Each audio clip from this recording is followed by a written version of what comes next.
everyone, welcome back to my channel. I'm Melanie, and today I want to share the 8 lessons I've learned during my time as an investment banking analyst and the lessons that I wish other people would have told me before I entered a job at any corporate. These are the things that I kind of had to figure out along the way and no one really told me about it. So I want to share my experience, and hopefully for those of you who are starting a new job soon or are still in undergrad and looking to start a new job soon, hopefully these lessons will be a good experiment / heads up for your new ventures. And yeah, let's go straight to the video. Okay, lesson number 1, never to try your hardest during your first few weeks on the job. So I know a lot of you may think, oh, I'm starting a new company, I want to perform my best, I want to give it my all, give my best effort. That's exactly what I thought when I started my job. I worked really hard. I made sure that everything I did was triple checked and wanted to leave a good impression.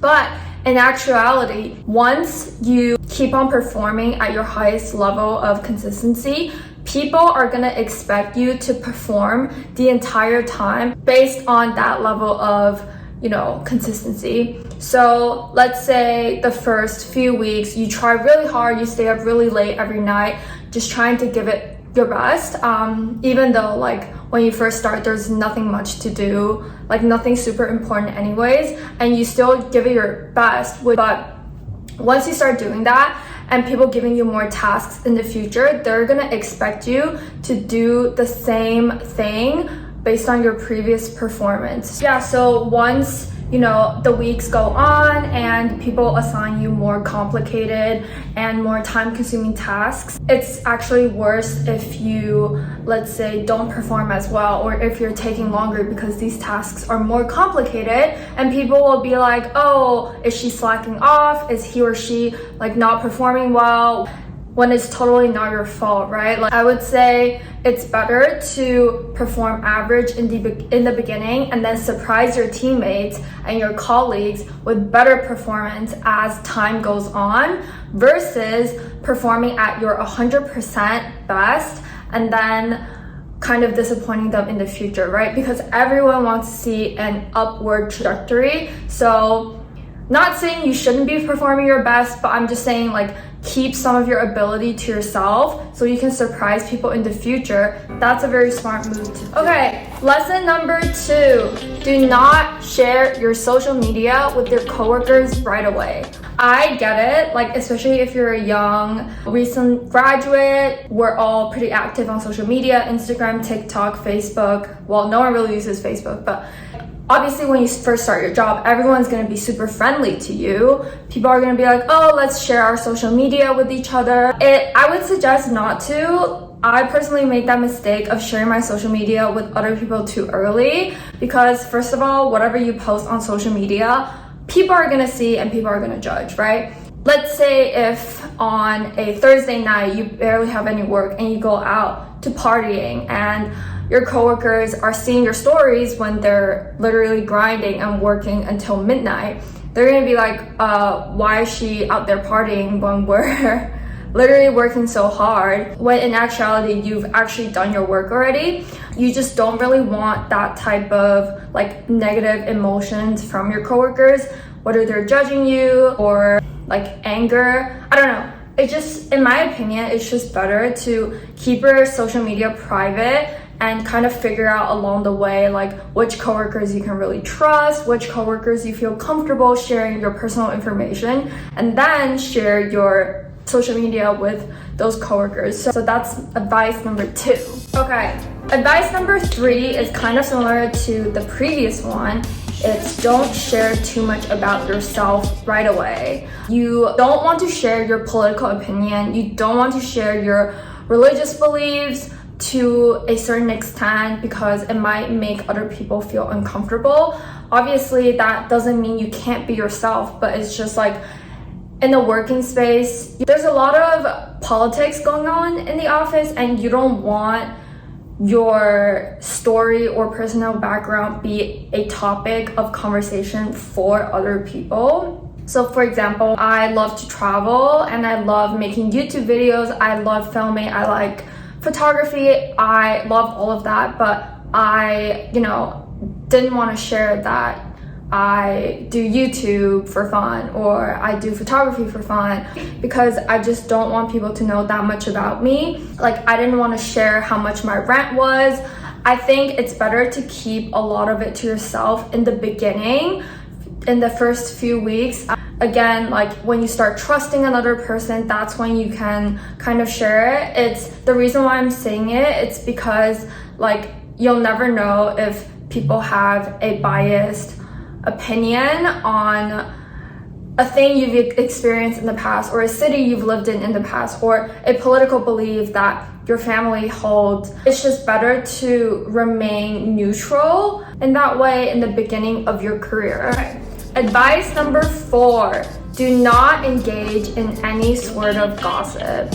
I get it. People love to talk, especially if you're grabbing a coffee with someone, you're getting lunch with someone. The easiest and fastest way for you two to get to know each other or build a closer relationship is to talk about something else or someone else in the office, right? So if people are saying, oh my God, this MD is such a hardo, this MD does this MD does that, like this MD drinks all the time, like just listen and smile and do not engage, trust me, because your opinion will be somebody else's gossip. Let's say in that scenario, if someone was like, oh yeah, this MD like drank way too much last time and he puked all over the place.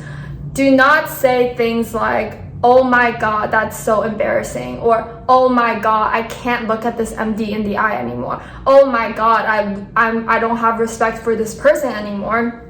Because what you say out of your mouth will be spread to other people, and your opinion will be somebody else's gossip. So you can't avoid situations like this, but if people start talking about like other people in the office, just smile and listen. Okay. Lesson number 5, don't be quick to create your own little group, or don't be cliquey in the beginning. So I understand a lot of the banks have quite a big analyst class. For example, our bank had around 100 people, and there's a lot of people that I genuinely liked, and I genuinely want to spend most of my time hanging out with them. Or if we're together in a conference or in a meeting, I would want to sit with that person because I just feel genuinely close to that person. But in the beginning of your career, do not form cliques or be cliquey, because this is not high school, this is not college. Like, you don't have to be cliquey. You're in a group environment. If you want to hang out with someone outside of work on the weekend to go out, like, you can, but just don't do it in a way where it's like, oh, like, we're gonna do this, we're not gonna invite blah blah blah and blah blah blah. That's just such a stupid thing to do in work, because like you'll never know who can help you in work. Like at like late nights, like when you can't figure out something, like, and you want to ask people, if you make people feel uncomfortable or you make people feel excluded, they're not gonna help you. Advice number 6, do not be upset if you're not invited to something as a first-year analyst, because you are the newest person to the group, to the team. People don't need to invite you to everything. People have already formed a relationship way prior to before you have arrived at this company. So it's pretty given that people are gonna make plans outside of work without you, and it's totally normal. Like, please don't make a scene about it. Please don't feel like, oh, like, now I've ruined my relationship with everyone, people are not going to invite me to anything. Like, please don't think like that, because you're so new that you haven't built a sustainable relationship with other people, and other people might not feel 100% comfortable sharing their personal life with you. So instead of thinking, oh, why is blah blah blah like not inviting me to his birthday party, think, okay, like, do I wanna form a personal relationship with this person outside of work? If so, like maybe I should start asking him or her to coffee dates more often.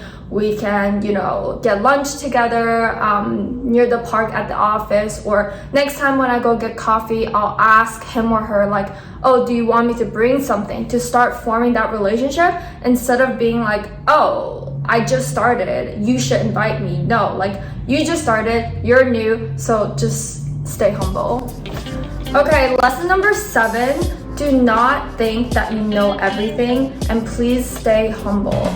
I get it, I'm sure you're really smart, and I'm sure you're really capable if you're working at a certain type of job, but do not think you're always the smartest person in the room, because if you're the newest person in the room, then you have the least experience, and a lot of the times it's not about how intelligent you are, it's about how much experience you have. You can be a math champion genius at your university or be the president of the investment banking club, but don't act like you know everything about this industry. When people are talking, don't be like, oh yeah, I know that, or don't be like, oh yeah, like you don't know how to do this and this on Excel. Oh, I guess I can teach you, or like let me teach you. You don't want people to think, oh, like why is this newbie coming into our group, coming into our team and pretending that he or she already knows everything when we're working here way longer than this new kid.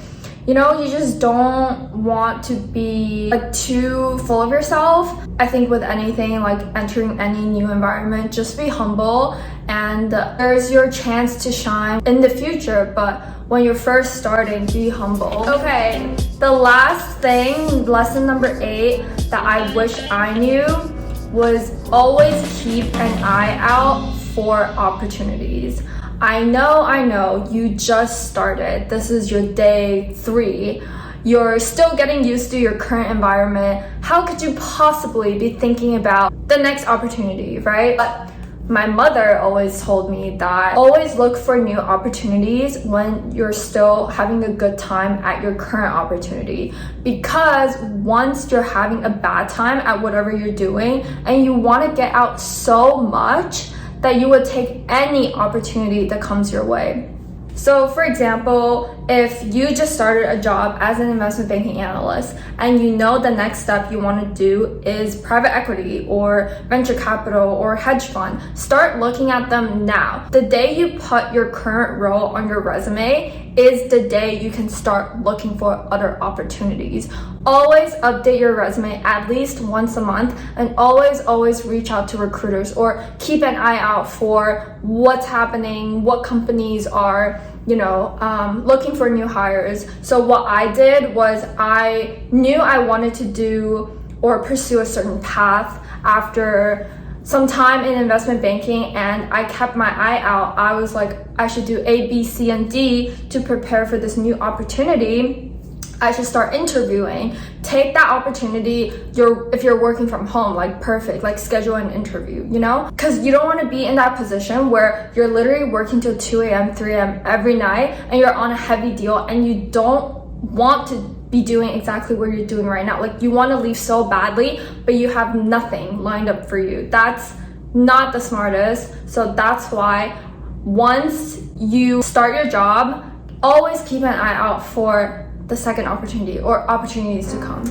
So I hope you guys like this video. I know my YouTube video is kind of all over the place right now because I'm still trying to figure out what type of content I want to film. I feel like career or finance related content is kind of right up my alley and is something that I'm personally experiencing, but I also really love fashion and travel. So I'm just trying to figure out exactly what I want. So if you really enjoyed this video, please give it a thumbs up and subscribe to my channel. I will be posting more career related or finance related, investment banking related content in the future. So yeah, see you guys in the next video.